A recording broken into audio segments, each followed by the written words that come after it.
My love has come along.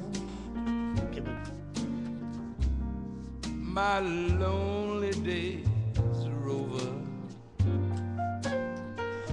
and life is like a song.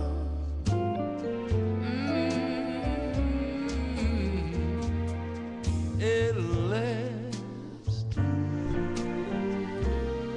The skies above are blue. My heart was wrapped up in clover the night I looked at you. A lot of soul, a lot of soul. Fantastic. Steve Tyrell, welcome. Steve, welcome to the program. Huh? Steve, it's Larry Manetti. Welcome. Hey, Larry. How are you, man? Oh, I'm fine. And Nancy here is here with me, my wife. Hi, Steve. And we'll link the link to the movies. And Paul, Hey. we're all very, very happy to have you. Well, my pleasure, man. Now I understand why you're so handsome. I was listening to that commercial. You're handsome from the inside out. Yeah, I'm handsome from the. I love your accent. I got to go right to it. So you're from Texas. You grew up in Texas, and here you are, an Italian crooner. Exactly. I'm an Italian from Texas that was born in the 5th Ward. My family had a grocery store, an Italian grocery store with a house in the back, you know.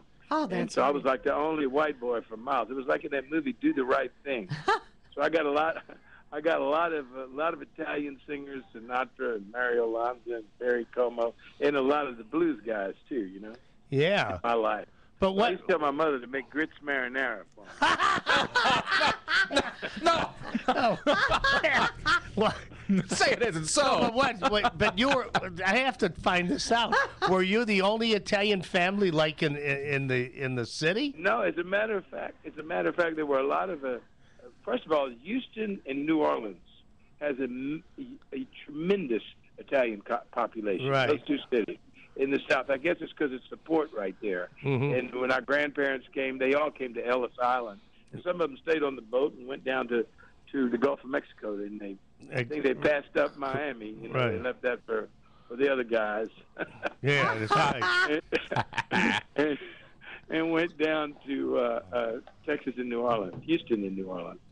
So there's a lot of Italians there, a whole lot, you know. Well, But I left there when I was right out of high school. yeah, but I'm curious because most guys that come on the air and that are Italians, they come from New York, and hey, I stood on the corner with Louie and Rocky and guys from Chicago. Oh, yeah. But I've never had anybody those are from. all my butt. But Those how are did all you? my butt. They look exactly the same. So do the women in New Jersey. The only difference is they have a different accent. That's They it. look exactly all my cousins and aunts and stuff in Houston, Texas, or in New Orleans. They could be on The Sopranos just as easy. That's you wouldn't know the wild. difference. How did you start off? How did you start off? How did you know that you were going to be a singer and that you wanted to be up on stage? I really started in high school, singing in rhythm and blues bands and stuff. My take on the Great American Songbook was the next generation, really. Etta James and Ray Charles and Otis and Sam Cooke. Those people were who influenced me when I first started singing, and in my bands in high school. And although I grew up with Sinatra and all the Italian and Ella Fitzgerald, but we also had Billie Holiday and Duke Ellington in the house, and Louis Armstrong and people like that. So that was my influences in the Great American Songbook. Was Elvis an influence on you also? And Not really. No? Not really. And I worked with Elvis too in my life, and he actually did a couple of songs of mine. And I really liked it, but he was kind of, like I'm more like from the world of the English guys, like Rod and Eric Clapton and all the guys from England. Yeah, but when I think about it, Elvis was from Tennessee. Tennessee is a long way from Texas. Well, Mississippi was from originally. Yeah, okay. That's where he was born. He was born in Tupelo, Mississippi. I knew Elvis, and he was influenced. I mean, Hound Dog was Willie Mae Thornton. Now, we got to take a break. Now, Steve, I'm going to ask you, now, if you can't do it, by all means, you got to do what you got to do. But would you mind staying with us for one more segment? No, not at all. I'm glad I finally got on the phone. I'd still be on Beverly Glen trying to get over the canyon. Oh, wait a second. When you drive by the cleaners there and the liquor store, you're by my house.